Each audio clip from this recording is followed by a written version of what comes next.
simple one. The British people deserve an answer. The government is planning to give away sovereign British territory along with billions of pounds to Mauritius. The money hasn't been referred to in the spring statement or the budget. Where is it coming from? Well, Madam Deputy Speaker, I've answered questions on this matter a number of times in this House, and this government will not scrimp on security. The base on Diego Garcia will be secured for ourselves and for our allies. Protecting the British people and our allies is our #1 priority, and the full details will be provided in due course. Shadow Minister Andrew Rosendale. Thank you, Madam Deputy Speaker. So, the government have finally admitted to front-loading payments to Mauritius for their surrender deal, caving in to Prime Minister Rangoolin's demands since taking office in November. Yet, they still refuse to disclose the amounts or clarify which budgets will cover the lease, economic partnership and Chagossian Trust Fund. Why the secrecy? Will the Minister now disclose the details? And will he also confirm if the statement from the Prime Minister of Mauritius is correct in saying that concessions have been made, including the loss of sovereign rights on Diego Garcia and the loss of unilateral lease renewal provisions? And when will this horrific deal finally come to Parliament, and what time will we have to debate it? Or better still, Madam Deputy Speaker, why doesn't the Minister dump the deal completely and keep Chagos British? Well, he neglects, of course, Madam Deputy Speaker, to remind the House that, of course, it was his former government who started negotiations on this very matter, because they recognised that our national security interests and those of our allies were under threat. A financial element was crucial to protect the operation of that crucial base. Once the treaty is signed, it will be put before both houses for scrutiny after ratification in the usual way, and this will of course include costs. The government will not scrimp on our security. Protecting the British people is our #1 priority. Edward Morello. Number 3, please, Madam Deputy Speaker. Minister. Thank you, Madam Deputy Speaker. The UK's diplomatic estate directly supports the delivery of the missions of this government. Maintenance of the diplomatic estate, with an emphasis on safety and security for staff and visitors, has been a core priority for the department during ongoing discussions with the Treasury about the spending review. Thank you, Madam Deputy Speaker. The maintenance and upkeep of the 6,000 properties that constitute the FCDO's overseas estate are estimated to cost £250 million a year. In recent years, this has been funded through the sale of assets. Drawdown on these receipts, the receipts of these sales, is due to run out either this year or next, and the department has previously made it clear that there's no more family silver to sell. So my question to the Minister is, what conversations have they had with the Treasury about a long-term sustainable funding model for the estate, and if the Treasury is not forthcoming with the money, what cuts does the department intend to make? Thank you very much, Madam Deputy Speaker. After the fire sale of assets by the former government in 2010, the FCDO has been focusing on how to make good its estate. Now that that money is exhausted, the FCDO has developed a new estates prioritisation tool to ensure that finite resources are targeted at the greatest places of need, weighted towards mitigating health and safety and security risks. James McClary. Question number 4, Madam Deputy Speaker. Well, Madam Deputy Speaker, the European Union force in Bosnia and Herzegovina is key to maintaining peace and security there. While the UK does not contribute to the mission, we are committed to supporting Bosnia and Herzegovina through NATO and our bilateral defence cooperation, and we're open to exploring enhanced cooperation with the EU, including operations and missions, as we strengthen the UK-EU security and defence relationship, including in the Western Balkans. James McClary. Thank the Minister for his answer, and he'll be aware that the Conservative government previously withdrew from the EU4 peacekeeping force Operation Althea in 2020 following their botched Brexit deal, letting our allies down. Will the Minister consider recommitting British troops to Operation Althea, as other third countries have, such as Turkey, to show our European allies we want to work together and to demonstrate our continued focus on the region? I think he heard what I just said a moment ago, and we of course regularly engage with EU4 and indeed the EU delegation in Bosnia Bosnia-Herzegovina. Indeed, I co-convened a call with the Quint members and EU institutions on Friday with my French counterpart, and we're working very closely on these very, very serious matters. We're also, of course, supporting security in Bosnia through our bilateral contributions, including our staff officers in the NATO HQ in Sarajevo. Lewis Atkinson. Number 5, Madam Deputy Speaker. Minister, Foreign Secretary. Israeli settlements are illegal under international law and harm the prospects of a two-state solution. On the 21st of March, the UN Security Council made clear that we oppose any attempt to expand settlements in the West Bank. I've been very clear with Israeli ministers that they must clamp down on settler violence and end settler expansion. Lewis Atkinson. Thank you, Madam Deputy Speaker. On Saturday night, the Israeli government announced the approval of an expanded road network in the E1 corridor of the West Bank, with the stated aim of supporting the development of illegal Israeli settlements in the area. This area is critical to the territorial integrity of a future Palestinian state. Previously, it's been unified international pressure that has restrained the Israeli government. So could the Foreign Secretary say how the government is working with its allies to exert maximum influence on Israel in this matter? Well, I'm grateful to the Honourable Gentleman, Madam Deputy Speaker. Can I say that I condemn categorically the development of settlements which are illegal under international law. Settlements do not offer security to Israel or to Palestinians. And I also condemn calls to annex the West Bank, which would lead only to violence and jeopardise prospects for a Palestinian state. I'm clear with Israeli counterparts that settlement expansion must stop. We will continue to work with our partners to ensure the prospects for a Palestinian state. Kit Malthouse. Deputy Speaker, we've heard Secretary of State after Secretary of State condemn the increase in settlements and indeed settler violence in the West Bank over the last 30 or 40 years, and it's made absolutely not the slightest bit of difference to their expansion. So when is the Foreign Secretary going to accept that the only thing that the Israelis will respond to, and don't forget these settlements are sponsored by the Israeli state, is action? When can we expect more sanctions on particularly violent settlers and their organisations? When can we expect a full trade ban on settlement produce? And in particular, will he consider proscribing those settler organisations which are perpetrating terrorism upon an innocent Palestinian population? Well, I'm grateful to the right honourable gentleman.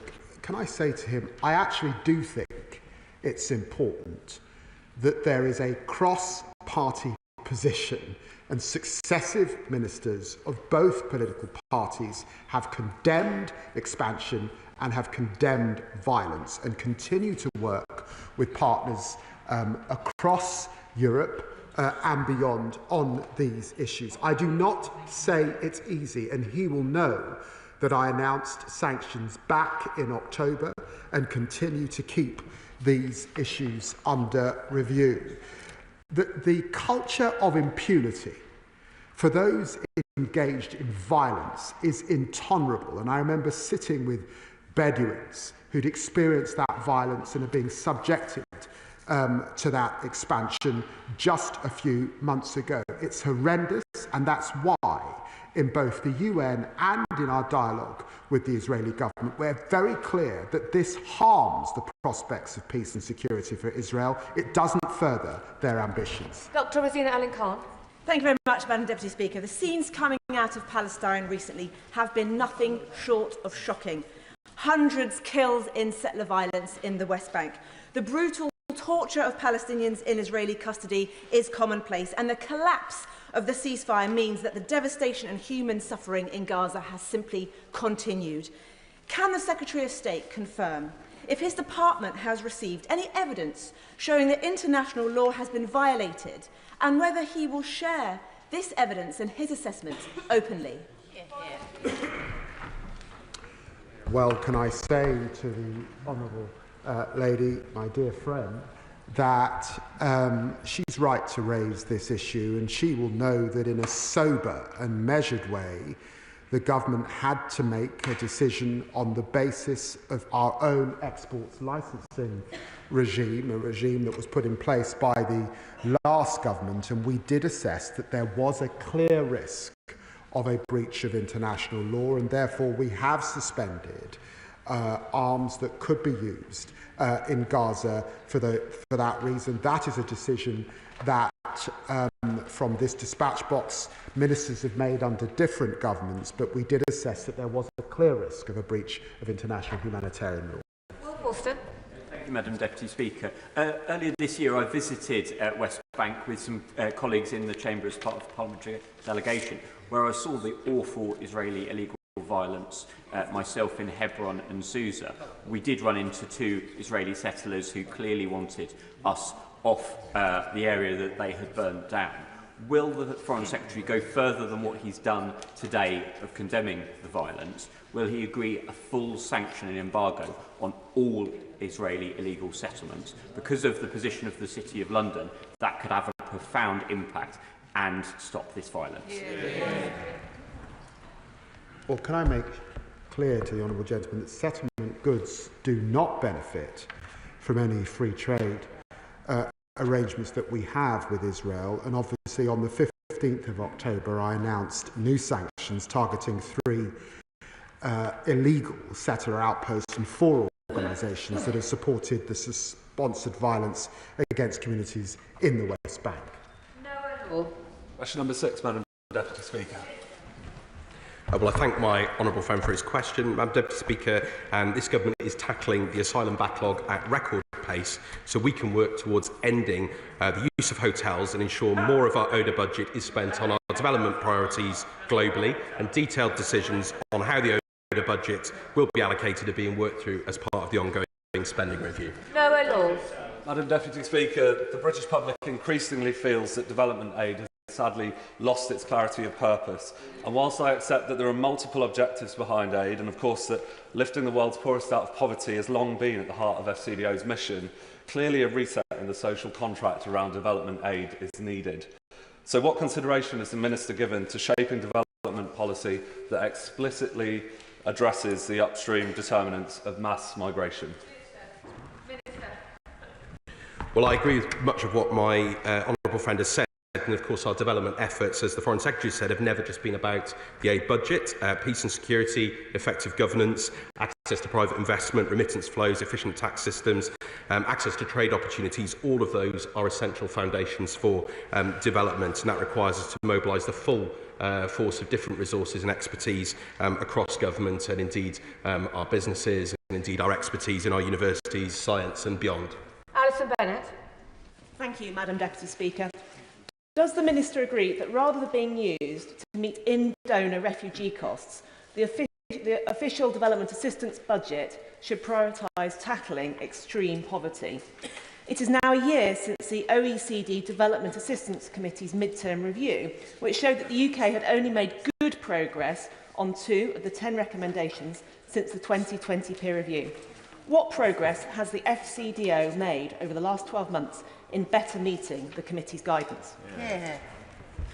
Well, she asked about these important matters in relation to the spending on in-donor refugee costs, and thanks to the measures taken by the Home Secretary to reduce the asylum backlog and work towards exiting those costly asylum hotels, we expect overall ODA spending on asylum to have been lower in 2024 than in 2023. There will always be some unpredictability, Madam Deputy Speaker, but we expect these actions to continue reducing in-donor refugee costs during this Parliament. David Davis. Madam Deputy Speaker. Well, I thank the right honourable gentleman for his question, and decisions on how ODA will be used will be considered as part of the ongoing spending review, but reducing the overall size of the budget will necessarily have an impact on the scale and shape of the work that we do. But I can say that, of course, our important work and support to Gavi is immunising 300 million children and saving up to 8 million lives, and our £1 billion pledge to the Global Fund for 2023-25 is supporting prevention and treatment for HIV, TB and malaria, and will help save over 1 million lives. David Davis.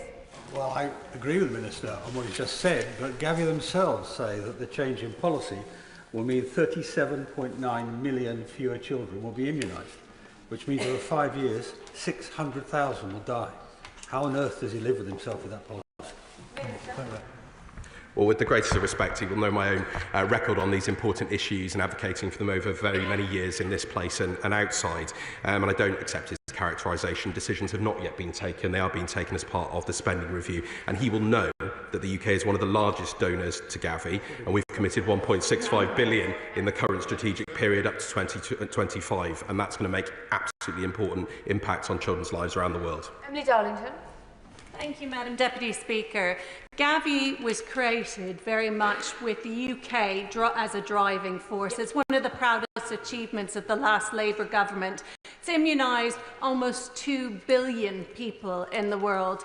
Not only is it saving lives, it's also a very important jobs and work here in the UK with our fantastic life sciences sector. So will the Minister give a commitment that will continue to be a leading force in Gavi at the replenishment in June? Madam Deputy Speaker, the Foreign Secretary has been discussing these important issues with the Health Secretary. She is absolutely right to point out the important role of Gavi and indeed the role that we have played in Gavi. As I said, the decisions will be set out in due course, but I hear what she and indeed other honourable and right honourable members are saying on this important issue. Shadow Minister Wendy Morton. Thank you, Madam Deputy Speaker. It's very clear from the answers from ministers that we still have no indication about which programmes and where will be affected by the planned reductions to ODA and from when exactly these cuts will be effective. We're told to wait for the spending review, yet many organisations, including those tackling infectious diseases, are left facing uncertainty and they're left working at risk. So can the Minister tell us what instructions have been issued to his department's humanitarian aid programmes about what they're expected to do between now and the spending review in June? Well, we clearly have difficult decisions to make, Madam Deputy Speaker, but the FCDO is not pausing all ODA programming. It's not making a cliff edge happen in this year, and we're focusing on ensuring that every pound is going to be spent in the most impactful way in this new context, which is a very difficult decision, as the Prime Minister, Foreign Secretary, myself and others have set out, and we will set out the details in due course, but we are listening closely to members of this House and indeed the many partners and stakeholders that we work with on these important issues. Alex Sobel. Number 8, please. Minister. Thank you very much, Madam Deputy Speaker. As you are aware, Madam Deputy Speaker, having signed off on the Memorandum of Understanding in 2024, it's an agreement to create a policy framework which promotes good environmental and social governance practices in critical minerals, mining and processing. And I was able to visit Indonesia in January to raise specifically the human rights concerns in Papua with the Senior Minister for Human Rights. Thank you, Madam Deputy Speaker. In 2018, President Joko Widodo promised the United Nations High Commissioner of Human Rights that he would be allowed to visit West Papua. No visit has yet been facilitated by Indonesia, even though 2 High Commissioners have been and gone. Without a visit, it is impossible to assess the real human rights situation. Will the Minister ensure the UK does not engage in critical mineral extraction in West Papua before such a visit takes place? The UK continues to support the visit by the UN High Commissioner for Human Rights, and through initiatives like the Voluntary Principles on Security and Human Rights and the UK-Indonesia Critical Minerals MOU signed off by yourself, Madam Deputy Speaker, the Government promotes best practice on sustainability and respect for human rights. Tom Tugendhat. Thank you, Madam Deputy Speaker. Look, I'm delighted to hear that she's been raising human rights concerns with the government of Indonesia about critical minerals.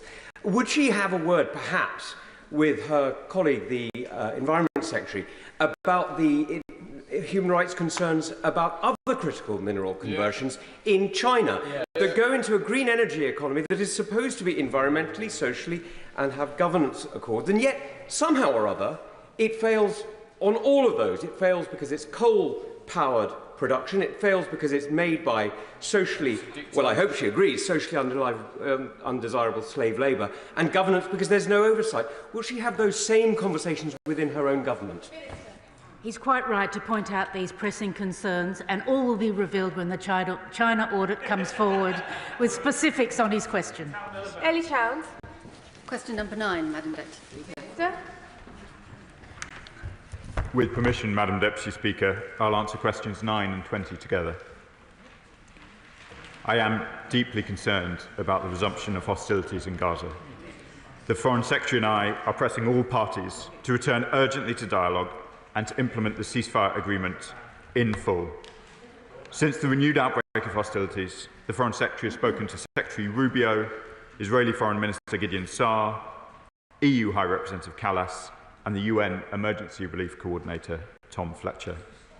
We've also been working with our French, German and Italian partners in support of the Arab Plan for the reconstruction of Gaza as part of wider peace-building efforts. Ellie Chance. Thank you. I thank the Minister for his response. Madam Deputy Speaker, it's often said that actions speak louder than words. The government has repeatedly condemned what's happening in Gaza and in the West Bank, and yet Israeli settler violence, Israeli settlement expansion, unlawful demolition of Palestinian homes and violence in Gaza is continuing. Given that UK diplomatic efforts and condemnations are being so roundly ignored, will the UK now take action and ban the importation of products from illegal settlements on illegally occupied land to give the signal that Israel cannot break international law with complete impunity? Good question. Madam Deputy Speaker, I thank the Honourable Lady for her questions. She will know the importance we have placed on international law since we came to power in July. We have been clear throughout this period we want to see a ceasefire in Gaza. We regret that at this point we are still in disagreement with the Israeli government, and we regret the scenes in the last few weeks, both in relation to the West Bank and Gaza. In relation to settlement goods, as the Foreign Secretary said earlier in this session, and I've said before, different provisions exist for illegal settlements, which we consider illegal, which do not benefit from any of the provisions that would otherwise cover goods from Israel. Dr. Zubair Ahmed. Thank you, Madam Deputy Speaker. Over the last week, I've been in touch with medical colleagues on the ground in Gaza and also with representatives of hostage families in Israel. In Gaza, they corroborate the worrying UN reports of a shallow grave containing the bodies of 15 paramedics and rescue workers, seemingly shot one by the Israeli army, some of them still wearing their surgical gloves that they were using to save the lives of others. In Israel, hostage families feel increasingly distant from their own government and abandoned from them. Hamas, of course, is a terrorist organisation, but Israel is an ally.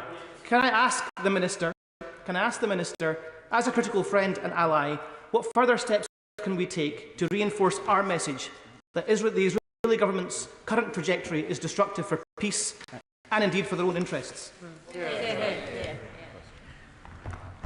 Madam Deputy Speaker, my honourable friend, a surgeon himself, who I know has been closely engaged both with the medical questions in Gaza and also the incredible bravery of those who provide that assistance, is right to ask this question.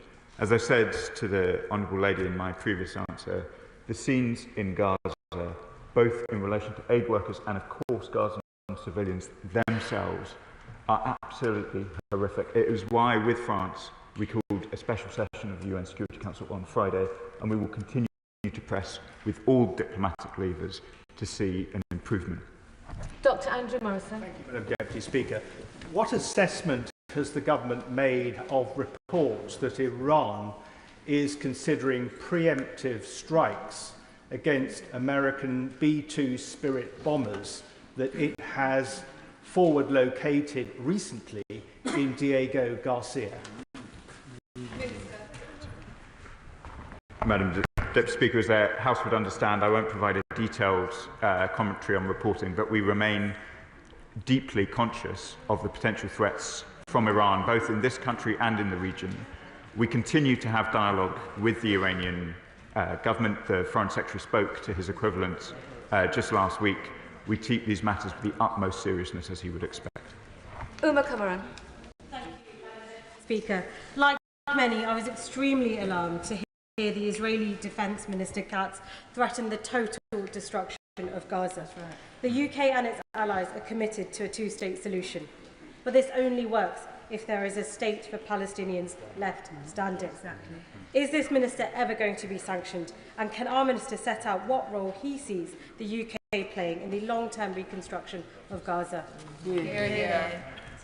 Madam Deputy Speaker, I thank the Honourable Lady for her question, and I know how attentive to these issues she has been. The Foreign Secretary has condemned in this chamber the comments of Defence Minister Katz, and this government is clear what the path to reconstruction in Gaza must be. We have engaged closely with our partners in the Arab world. We welcome their plan for reconstructing Gaza, and we will continue to do all we can to see that as the path to a reconstruction with dignity for the Palestinian people of Gaza. Shaukat Adam. Thank you, Madam Deputy Speaker. Today is the anniversary of the killing of the 33-year-old ex-Royal Marine James Henderson, who was killed by the Israelis alongside 7 of his aid workers for the World Central Kitchen. A year later, as my honourable member has already mentioned, we find mass graves with 8 bodies working for the Red Crescent Society and the Red Cross Society. This is 2 weeks from the 8 aid workers that were killed from the El Khair Foundation. It is believed now that 1,500 aid workers have been killed. Does the Secretary of State believe it is illegal under international law to kill aid workers? And if so, what are you prepared to do? What are they prepared to do about it? Madam Deputy Speaker, I'm grateful to the honourable gentleman for an opportunity to comment. Today is indeed the one-year anniversary of the appalling strike on the World Central Kitchen convoy. It killed 7 people, including British citizens John Chapman, James Henson and James Kirby. I'd like to pay tribute to their bravery and remember again the appalling tragedy of that day. I met alongside the Foreign Secretary these families in November. They are determined to see justice for their family members, and I know the whole chamber will be united in that determination. Israel's military advocate general must quickly and thoroughly conclude their consideration of the strike, including determining whether criminal proceedings should be initiated. As the honourable gentleman has said, Gaza is now the most dangerous place in the world to be an aid worker. This cannot continue. Alex Ballinger. Thank you, Madam Deputy Speaker. As others have said, today is the anniversary of the deaths of James Kirby, John Chapman and James Henderson, 3 former servicemen. And we further heard about the 15 aid workers that were killed last week, that the Under-Secretary General for the UN, Tom Fletcher, described as killing one by one, burying them in shallow graves alongside their clearly marked ambulances, fire trucks and UN vehicles. I want to thank the government for calling a UN Security Council meeting on the protection of aid workers. Can you now update us on the House of the outcome of that meeting? Sorry, can the Minister, I apologise, could the Minister update us on the outcome of that meeting and what further steps we are taking to protect aid workers in Gaza? I thank my honourable friends for the question. The meeting on Friday considered these questions. There was agreement across the Security Council of the importance of preserving the space for humanitarian action. As I've said already to this House this morning, we regret deeply that there has not yet been further improvements, and we will continue to use all diplomatic steps available to ensure that aid gets into Gaza, aid workers are protected, and the horrific scenes which were described by the Emergency Relief Coordinator are not repeated. Shadow Foreign Secretary David Patel. Thank you, Madam Deputy Speaker. Our thoughts continue to be with the hostages held in Hamas captivity in Gaza and their families. Can the Minister tell the House what recent contacts he's had with counterparts in Israel, America and our partners in the region to secure their release and try and broker a way through this current impasse? What steps are being taken across the government to address the threats to stability posed by Iran, and can he update the House on how he envisages the removal of Hamas from the governance of Gaza? Madam Deputy Speaker, on the very important first point that the Shadow Foreign Secretary makes, we are, as she would expect, in regular contact with all of those involved in negotiations. The Foreign Secretary spoke to the Israeli Foreign Minister last week. I've been in regular contact with the Qataris who are doing important work in this file, and as you would expect, we are also continuing to be in touch with the hostage families, whose thoughts I know the Chamber continues to share. In relation to the threats of Iran, we too also speak to relevant players in the region and also in the E3. As I said earlier in response to a different question, the Foreign Secretary spoke to the Iranian Foreign Minister last week, underlined that we do still continue to support a diplomatic resolution to the tensions with Iran. We do not want to see Iran secure a nuclear weapon. We believe a diplomatic solution is the best way to achieve that, but we will hold the snapback of sanctions and indeed many other measures under review until we are satisfied. Andrew Ranger. Question 10, please, Madam Deputy Speaker. Foreign Secretary. Well, with permission, Madam Deputy Speaker, I'll answer questions 10 and 16 together. The SCDO is leading international efforts to keep up the pressure on Russia through over 2,200 sanctions that have helped to reduce Russia's oil revenue by 25% between January and November 2024 compared to 2 years previously. We're of course also working hard to coordinate allies. Just yesterday I was in Madrid discussing these issues with European counterparts, and later this week I will be at the NATO Foreign Ministers Conference with Ukrainians as well. Andrew Ranger. Thank you, Madam Deputy Speaker. I thank the Secretary of State for that answer. Since the onset of Russia's invasion of Ukraine, I am incredibly proud that Wrexham has warmly welcomed many Ukrainian families, among them Yaroslav and Oksana, who had long dreamed of opening a cafe in their hometown of Chalkiv. Despite the war preventing them from realising that dream at home, they now have a thriving business in Wrexham High Street. Please would the Secretary of State provide an update on how the government is continuing to support Ukrainian families who play a big part of our communities across Britain, as well as those who at some point in the future may wish to return to Ukraine when the situation allows. Well, I'm proud that the British people across our country have opened their homes and their hearts to Ukrainians fleeing Russia's brutal war. The Homes for Ukraine scheme has helped over 160,000 Ukrainians find refuge here, and since the 4th of February, Ukrainian refugees can apply to remain for an additional 18 months whilst continuing to receive vital support. Mike Martin. Thank you, Madam Deputy Speaker. As the Foreign Secretary knows, we have a substantial engagement with and deployment to Estonia. And of course, talk of peace in Ukraine is very welcome, and Britain should play its role in supporting that peace. But would the Foreign Secretary accept that any deployment of British troops to Ukraine increases the risk to the UK and its forces in Estonia?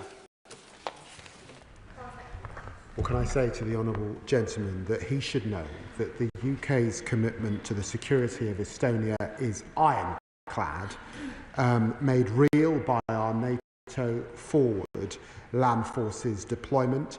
Discussions, of course, regarding our military, how our military can support Ukraine's future security arrangements are ongoing, including with NATO allies and Secretary-General Ruto. Part of the discussion for countries committed to the coalition of the willing is to ensure that those countries on the front line aren't left without the adequate support. So he raises a very important issue. Shadow Foreign Secretary David Lammy. Deputy Speaker, the whole House continues to stand united with the people of Ukraine in their existential struggle. Although there's been much coverage of tentative steps towards a Black Sea ceasefire, with the brutal war raging on land, does the Foreign Secretary agree that we must continue to constrain Putin's war machine with every tool at our disposal? Could he update us on his plans for doing so beyond sanctions?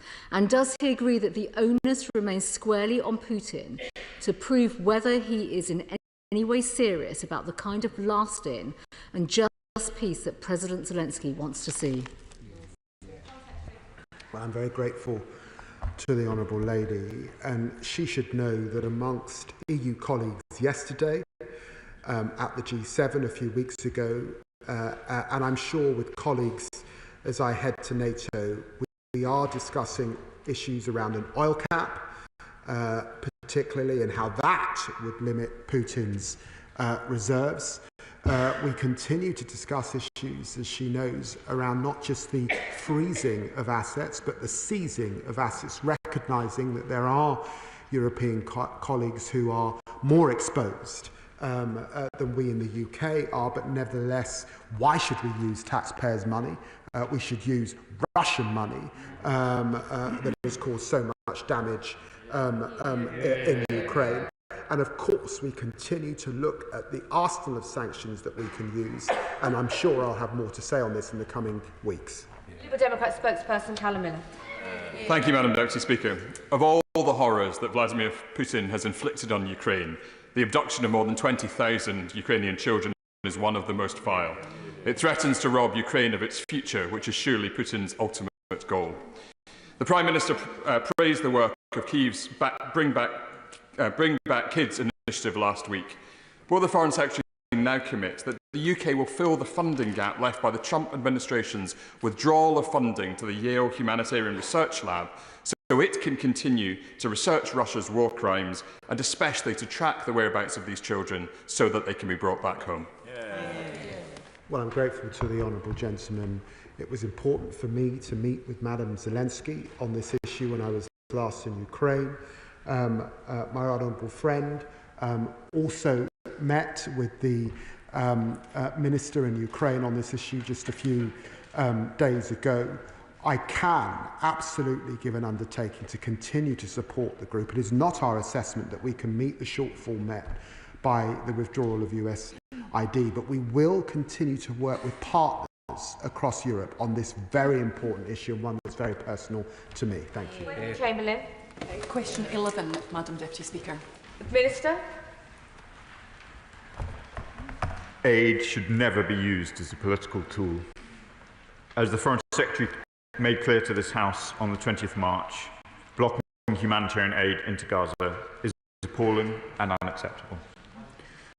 Israel must allow aid into Gaza immediately. The Foreign Secretary made this clear to Israeli Foreign Minister Saar on the 21st of March and issued a joint statement with his French and German counterparts on the 5th. Gaza is the deadliest place in the world to be an aid worker.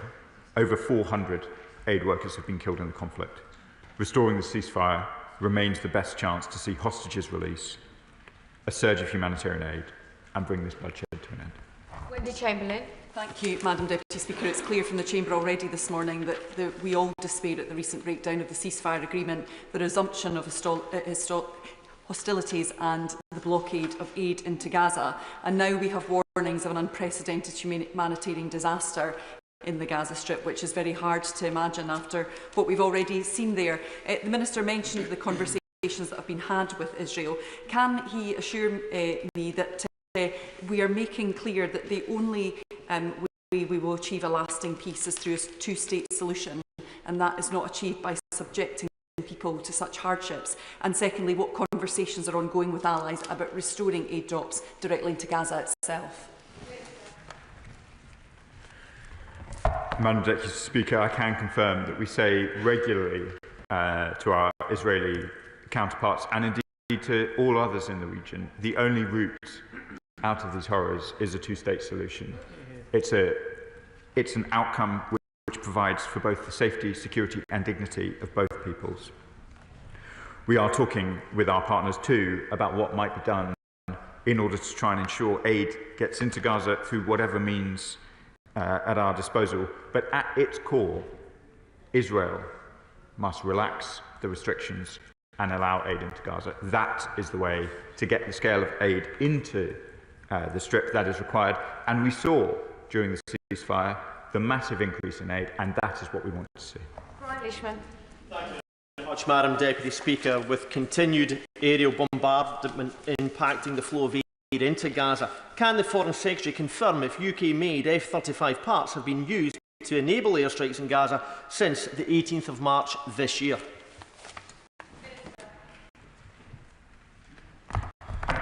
Madam Deputy Speaker, just to clarify my previous answer, it was on the 5th of March that the Foreign Secretary spoke to Foreign Minister Saar, not the 21st. In response to the question of my honourable friend, we will continue to press these issues with the Israeli government. It is clear to this House that we have not succeeded over long months in ensuring the level of aid into Gaza that we would like to see. It is clear that we have not had the protections for humanitarian workers that we want to see. Deconfliction with humanitarian aid workers is a vital part of ensuring their security, and we're pressing the Israelis to do so. Alex Meyer. Well, Madam Deputy Speaker, the United Kingdom is committed to promoting and protecting human rights and the rule of law, and the right to self-determination is, of course, set out in the International Covenant on Civil and Political Rights. Alex Meyer. Thank you, Madam Deputy Speaker. 700,000 people in Washington, D.C. are currently disenfranchised because their representatives in the Senate and the House of Representatives don't have voting rights or full control of local government affairs. It's the equivalent of everyone in Bedfordshire voting for MPs and having no chance to go through the voting lobbies. Does the Minister agree that this is a particularly strange anomaly? Well, Madam Deputy Speaker, this isn't a matter for us. The United States is a sovereign democratic nation, and the issue of voting rights in the District of Columbia is, of course, a matter for the United States. Sir Roger Gale. Madam Deputy Speaker, in the interests of self-determination, would the Foreign Secretary take the earliest opportunity to remind his opposite number in the United States that Canada has chosen to be a member state of the Commonwealth, that the head of the Commonwealth and the head of state of Canada is His Majesty King Charles, and that there is no prospect whatsoever of Canada being annexed by the United States? Well, Canada, of course, Madam Deputy Speaker, is a strong friend and Commonwealth ally, and of course a NATO ally and a fellow G7 member. I have strong ties with Canada myself, as the honourable gentleman might know, and of course I was delighted to reiterate our friendship when I met my ministerial counterpart the other week, and indeed, of course, Prime Minister Carney, the new Canadian Prime Minister, was welcomed by the Prime Minister, and of course the Foreign Secretary has been meeting with his counterpart in recent weeks, and we continue to work strongly with Canada on many issues globally. Vicky Slade. Question 13, please, Madam Deputy Speaker. Foreign Secretary. We're concerned at the expansion of the government of Israel's war aims and operations in the West Bank. I made clear my serious concerns on the continuing Israeli operations when I spoke to the Israeli Foreign Minister Gideon Saar, as my honourable friend says, on the 5th of March, but also on the 21st of March, and we're clear that civilians must be protected and the destruction of civilian infrastructure minimised. Vicky Slade. Thank you, Madam Deputy Speaker. It emerged today that a 17-year-old Palestinian boy taken from the West Bank has died in Israeli detention, having been held for 6 months without charge. And Israel has also been striking inside the West Bank, and in doing so emboldening illegal settlers in their own violence. Given Israel claims that their target is Hamas and not the people of Palestine itself, what specific actions is the Foreign Secretary taking to protect Palestinians in the West Bank from both settler violence and Israeli forces? Well, the Honourable Lady will know that we are giving considerable support to the Palestinian Authority in the West Bank. We are in regular contact with President Abbas and Prime Minister Mustafa in relation to the West Bank. She has heard our concerns about both the violence and the expansion that is taking place in the West Bank. I do say to her, though, that in my conversation with ministers, there are legitimate concerns about security on the Israeli side and the way that Iran, sitting behind the scenes, is equipping some terrorist groups with guns and ammunition, and we also have to do our best to support Israel in standing up to that. Thank you, Madam Deputy Speaker. The Prime Minister's commitment to host an international meeting this year in support of an international fund for Israeli-Palestinian peace seems to me to have never been more timely. And given the upcoming June summit in Paris in support of a two-state solution, I wonder if the Foreign Secretary can provide for the House an update on progress towards meeting the Prime Minister's pledge. Well, we're very grateful to the work that our French colleagues are doing in this regard, and we're working closely with them. We are putting together a plan, and I hope that the Minister will be able to update the House in the coming weeks. Jessica Morden. Number 14, Madam Deputy Speaker. Well, Madam Deputy Speaker, can I thank the Honourable Friend for this important question? And the Foreign Secretary spoke with his Azerbaijani and Armenian counterparts on the 19th and 21st of March. Respectively, I've also been in contact with representatives of both countries. We warmly welcome the progress made by both sides on concluding negotiations on the text of a peace agreement. We urge them both to sign that agreement as soon as possible, and we encourage all sides to refrain from rhetoric or actions that undermine the prospects for peace. Jessica Morden. Thank you, Madam Deputy Speaker. It's clearly a critical time for peace in the region, and the offensive by Azerbaijan in Nagorno-Karabakh resulted in a forced displacement of up to 120,000 Armenians, and also continued detention of 23 officials and civilians. There's much concern about the conduct of the child, about their welfare and about their access to legal support. So what more can the Minister do to put pressure on the government of Azerbaijan to get to look for their release and to get access to the prisoners? Well, I thank my honourable friend for important work on these issues, and the UK has consistently called for the release of all the remaining prisoners of war. We continue to urge the Azerbaijani authorities to ensure those detained during its long-standing conflict with Armenia are afforded a fair trial and provided safe conditions. And I raised this specifically with the Azerbaijani President's Special Representative in October, and we continue to engage with them on this issue. Thank you, Madam Deputy Speaker.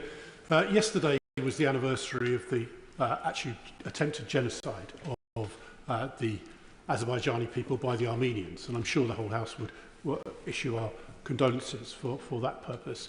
But still, in the newly liberated territories of Nagorno-Karabakh, there are literally hundreds of mines that are being cleared literally by hand. What action is the government going to offer in terms of support to Azerbaijan in removing these mines so that the land can be used for beneficial purposes? Well, he rightly raises the issue of mines, and he will know the important role this country has played in demining efforts around the world. And I'm very happy to write some of the details of where we are on that in relation to Azerbaijan, but we've discussed it with them on a number of occasions. But I think the most important thing is that we continue to work towards the signing of that peace agreement between Azerbaijan and Armenia, so that the people of those two countries, which we have strong relationships with, can live in peace and harmony alongside one another. Peter Bedford. Question 15, please. Minister. Any Minister? Foreign Secretary? Minister? It's me again. Madam Deputy Speaker, with permission, I will answer questions number 15 and 19 together.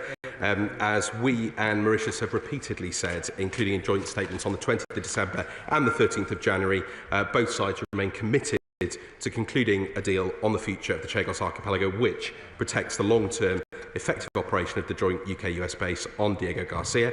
And once the treaty is signed, it will be put to Parliament for scrutiny before ratification in the usual way. Thank you, Madam Deputy Speaker. Given that there is no binding legal basis, indeed, for the ceding of the Chagos Islands, and that the deal will cost the hard-pressed British taxpayer north of 9, 18, possibly £50 billion a year, will the Secretary of State confirm what total financial liabilities will be brought to the UK, and whether this will be funded from the uplift in the defence budget announced in the spring statement? Well, Deputy Speaker, I have answered these questions on a number of occasions, including earlier on. I've been very, very clear that a financial element was crucial to protect the operation of such a vital base for our security, for the security of our allies. Once the treaty is signed, it will be put before houses for scrutiny before ratification in the usual way. This will include costs, and we're not going to scrimp on security. Protecting our interests and those of our allies is the most important thing. Dr. Ben Spencer. Thank you, Madam Deputy Speaker. Politics is about choices, and the speculation around how much the government wants to hand over to Mauritius starts at £9 billion. That goes a long way with ODA. Does he regret this choice?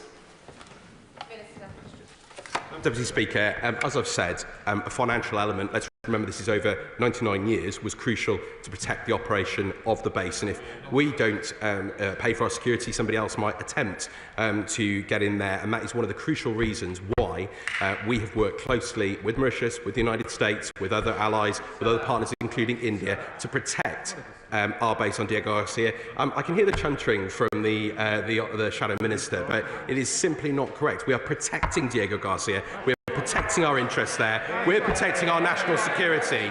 I'm afraid I simply don't accept what he's saying? And of course, if there wasn't a problem, why did his government start the negotiations in the first place? We're now moving on to topicals, and I call Munira Wilson. Number one, Madam Deputy Speaker. Foreign Secretary. Well, Madam Deputy Speaker, yesterday in Madrid I discussed with counterparts strengthening Ukraine's hand. With the Speaker in Kyiv yesterday, the House is united on Ukraine, Madam Deputy Speaker. 1 year on, the appalling IDF strike on the World Central Kitchen convoy that killed James Kirby, John Chapman and James Henderson. I'm sure the whole House mourns their loss and calls for accountability. And we will keep demanding protection of all civilians and aid workers in Gaza and strive to restore the ceasefire, free hostages and end this war. Munira Wilson. Thank you, Madam Deputy Speaker. Research published by UNICEF shows that last time the overseas aid budget was cut, it was support for children, for their education and for their nutrition that was cut the deepest. So will the Foreign Secretary give assurances to this House that this time his cuts children won't bear the brunt of his cuts, and will he commit to protecting child-focused development programmes? Well, can I say to the Honourable Lady, the last time it was cut overnight. The government abolished DFID. There were terrible cliff edges, and our reputation was badly damaged in the world.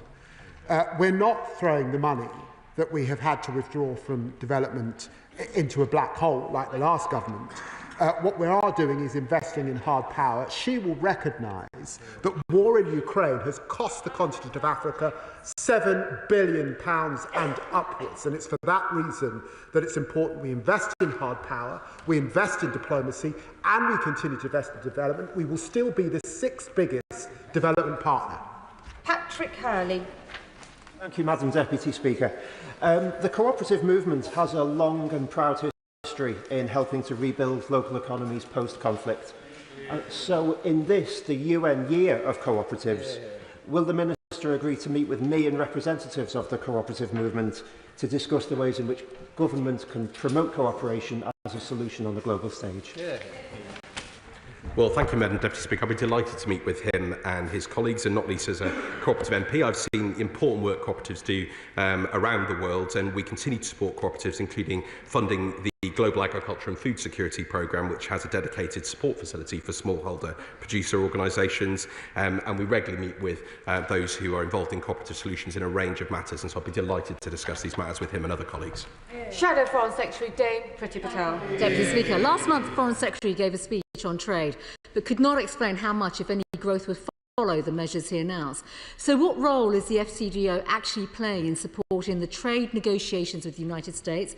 What discussions has the Foreign Secretary personally undertaken about the trade agreement? And can he confirm this will be a comprehensive trade deal that the Conservative government was negotiating? No, because the Conservative government badly failed in their negotiations with the US. We are engaged in intense conversations to strike an economic agreement at this time. We continue discussions with our Indian counterparts also on a trade deal, and with the Gulf, picking up the failure of the last government to land the trade deals that will deliver growth to this country.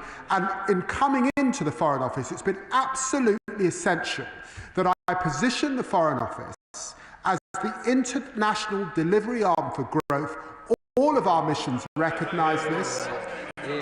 I announced measures that included working much closely with business, measures that should have been done under the last government.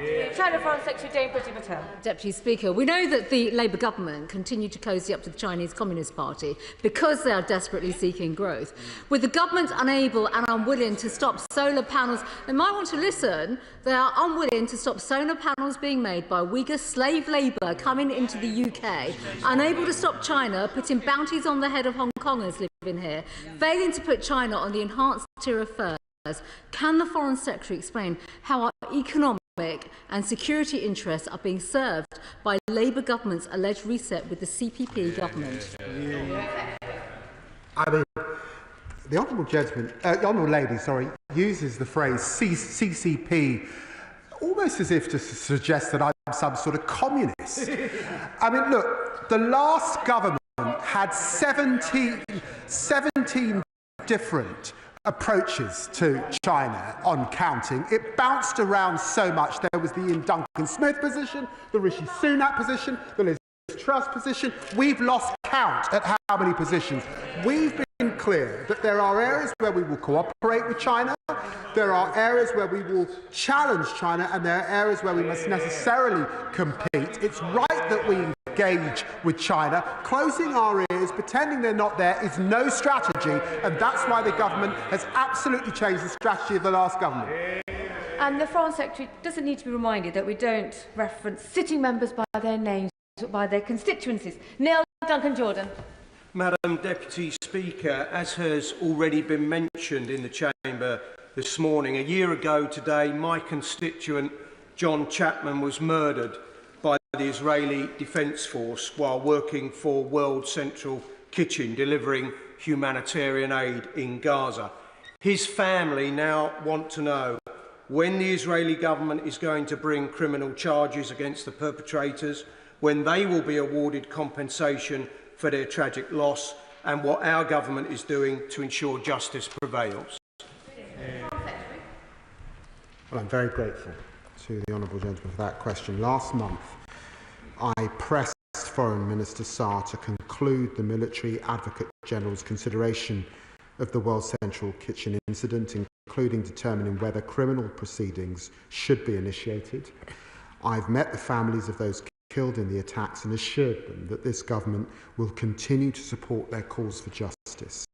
Gaza is the most dangerous place in the world to be an aid worker, with over 400 killed since the start of this conflict. We need to see lasting safety improvements for aid workers on the ground, and that is a fitting legacy to those British individuals that have lost their lives. Liberal Democrat spokesperson Callum Miller. Thank you, Madam Deputy Speaker. My constituents who work at the BMW mini plant in Cowley are deeply concerned about the impact of Donald Trump's global tariff war.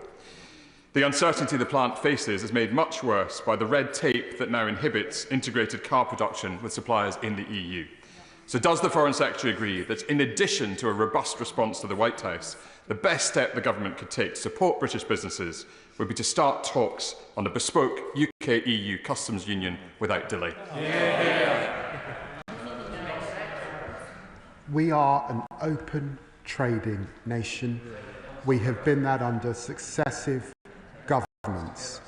It's hugely important at this time that we continue the intense conversations we're having with the US administration on getting an economic agreement, that of course we prepare for the worst. All options remain on the table, as the Prime Minister indicated again just yesterday.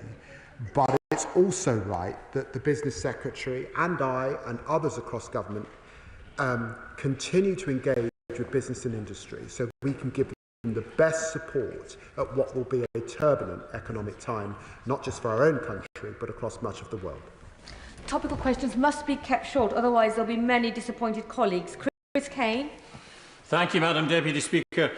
Given the recent decline in the number of international students coming to the UK, what measures is the Minister taking, along with colleagues from other departments, to ensure that universities like Stirling, which have long benefited from diverse international student populations, remain attractive and accessible to prospective students from abroad?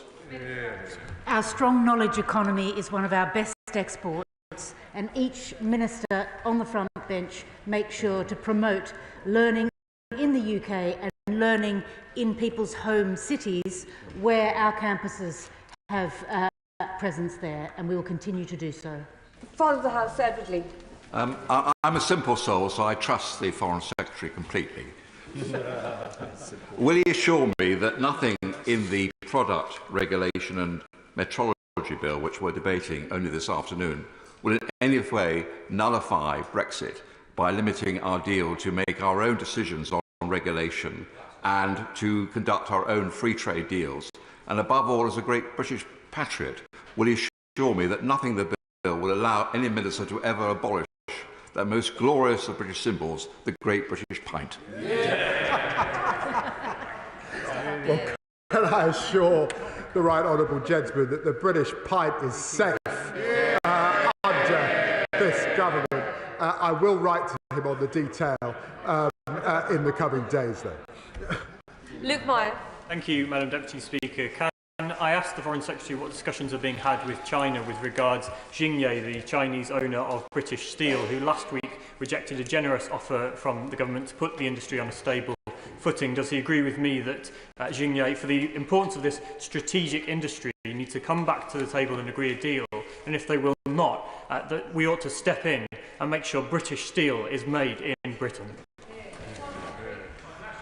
Well, I have regular conversation with the Business Secretary. As the Minister for Industry made clear on Thursday, this government believes in the UK steel sector. We prioritised engagement with British Steel and have made a generous conditional offer of financial support. We remain in negotiations with the company and trade unions to find the best possible outcome. Neil Shastri-Hurst. Thank you very much, Madam Deputy Speaker. What further information did the Foreign Secretary have that led him to make a different decision to the detailed objections from the police, the security services and our allies, and support the new Chinese super embassy? And will he share it with the House? The honourable gentleman must have missed the letter that I and the Home Secretary quite properly wrote to the Secretary of State for Local Government, who, acting in her quasi-judicial position, has a decision to make. But we were clear that security interests are paramount, and we made our views very clear so they can be considered. Rena Murray. Thank you, Madam Deputy Speaker. Last Monday, the 24th of March, another 2 journalists were killed in Gaza. There have been over 200 journalists killed in Gaza since October the 7th, 2023. Additionally, last week we saw the arrests of both BBC and Swedish journalists, as well as many local journalists covering the unrest in Turkey. Can I ask the Minister to outline what the Government is doing to protect the role of journalists, regardless of nationality, who are showcasing what's going on in conflict zones? My honourable friend, Madam Speaker, asks a vital question. Whether in Gaza, Turkey or elsewhere, it is vital that journalists are able to do their job. We are incredibly proud of the BBC and all other UK outlets overseas who do a vital role in holding power to account, and we will continue to support them. Thank you, Madam Deputy Speaker. There are 59 Israeli hostages held by Hamas in Gaza, kidnapped in their terrorist attack of the 7th of October 2023. Only 24 are thought still to be alive, and we know from released hostages that they have been starved and tortured, chained in tunnels. They have not seen sunlight for 543 days. What is the UK government doing to bring them home? Well, I'm very grateful to the Honourable Lady for raising this important issue. All of those hostages need to come home. And that's why we need to get back to a ceasefire, and that's why we must continue to stand with hostage families. Can I reassure her that I spoke to US Envoy Witkoff just on Friday evening to get an update on the conversations that are going on, and of course Egypt and Qatar play a very important role in getting back to that ceasefire and getting Hamas to do what they should do. And it was very interesting to see Palestinians taking to the streets to campaign against Hamas and the way that they are holding the Palestinian people to hostage at this time. HIV and AIDS has killed 40 million people across the world and remains a major threat to public health. But over the weekend, the US Foreign Affairs Committee majority gloated in a sickening tweet that included an image of a coffin of the closure of USAID, something which experts state will lead to a tenfold increase in deaths from HIV and AIDS. Will the Minister reaffirm that despite the recklessness of the Trump administration, this government remains committed to working to end AIDS as a public health threat by 2030? Well, obviously the matters regarding USAID are a matter for the US government, but I can absolutely assure him that we are committed to that 2030 target, and he will know from my long time campaigning on these issues of the importance that I place on this, and indeed the Foreign Secretary. Dr. Danny Chambers. Madam Deputy Speaker, I know when it comes to global public health, nobody wins unless everybody wins. And an infectious disease elsewhere on the planet can affect us here as well. So what steps is the department taking to secure funding for overseas development projects that affect diseases that will specifically be a risk to the UK, including antimicrobial resistance? Well, the Honourable Gentleman makes important points, and he will know that we make important contributions to the Global Fund and indeed other bodies on global health, and remain committed to global health as part of our development spending, even in spite of the difficult decisions that we're having to make, and we'll hear very closely what he has to say. Thank you, Madam Deputy Speaker. More than half the countries that have submitted UN biodiversity plans have not yet released plans on how they'll protect 30% of land and sea for nature, despite agreeing to do so at COP15. What steps is the government taking to ensure that more countries develop plans to protect at least 30% of land and sea?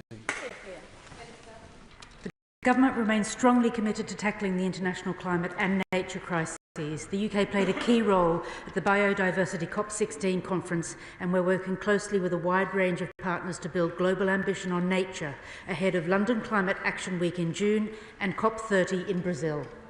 James Cleverly. Thank you, Madam Deputy Speaker.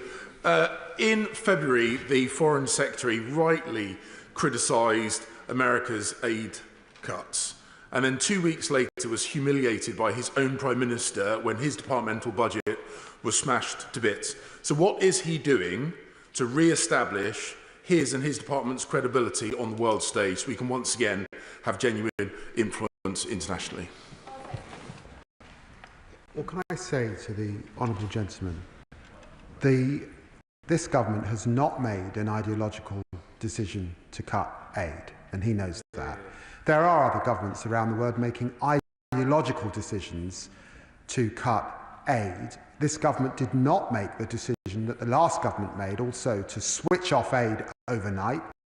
We are ensuring that there are no cliff edges. And he will know, and I know he knows this, that investing in hard power also saves lives and acts as a deterrence in our own country and across much of the world. Deputy Speaker. Last week, BBC reporter Mark Lowen was arrested and deported from Turkey after covering the ongoing protest movement as part of a broader crackdown on journalists. This followed the arrest of President Erdogan's leading political rival. Will the Minister commit to conveying the concerns of this House to their Turkish counterpart at the earliest opportunity? The UK is a staunch supporter of democracy, the rule of law and media freedom. The government has raised recent events in Turkey with our counterparts at a number of levels. Most recently, on the 29th of March, I spoke to my Turkish counterpart, Hakan Fidan, to raise our expectation that Turkey upholds its international commitments, the rule of law, and protects the fundamental rights to free speech, peaceful assembly, and media freedom, including the treatment of British journalists reporting there. Andrew Mitchell. Thank you, Madam Deputy Speaker. Is the British government going to act as the French and American government have done to support Morocco's autonomy plan for the Western Sahara? We continue to have discussions with our Moroccan friends. This is a complex issue. And the position remains the position that we had under the last government. But of course, we keep these under review as we continue to discuss these issues in the region. Foreign Affairs Secretary Emily Thornberry. Thank you very much, Madam Deputy Speaker. The Foreign Secretary has said repeatedly that the UK should move from freezing to seizing Russian state assets, although I'm still waiting to hear what proportion of those are in the UK. Meanwhile, 300 billion sits in the EU, and when peace eventually comes, the rebuilding of Ukraine will need to be paid for by the Russians. So those frozen billions will be key. When I was at a security conference in Poland last week, everyone seemed to agree that these assets needed to be seized. So I ask the Foreign Secretary again, what are the remaining barriers to seizing those assets, and what concrete steps is he taking to ensure that he can bring our allies with us? Well, I'm very grateful to the Right Honourable Lady for raising this issue. It's a complex issue, and it's an issue where it is best to act in consort with our closest allies, recognising that allies in Belgium, in Germany, and other countries in Europe are more exposed than we are. We continue to work at pace with our allies. This will be an item, it was an item I discussed yesterday in Madrid with the Weimar Plus group, which included our Polish, French, Spanish colleagues particularly, and I'm sure it will be an item discussed at NATO Foreign Ministers later on this week. Ryan Matthew. Thank you, Madam Deputy Speaker. In the light of the Prime Minister's announcement of the impending ODA cuts, how will the UK Government be a global leader on water security and climate-affected communities to adapt and build wash systems that are resilient to climate change? Well, I thank the Honourable Member for pointing out the importance of these issues. He knows the UK has a strong record on them. Obviously, all decisions on the future ODA spending will be discussed as part of the ongoing resource allocations as part of the spending review, but I note what he says. Development Select Committee, Sarah Champion. Thank you, Madam Speaker. On the 23rd of March in Gaza, 8 medics from the Palestinian Red Crescent, 5 responders from the Civil Defence and a UN staff member were all killed by IDF when responding to casualties. Their bodies have been returned today. International humanitarian law is clear. Medical personnel, ambulances, humanitarian relief workers and civil defence organisations must be respected and protected. International humanitarian law is not something for debate.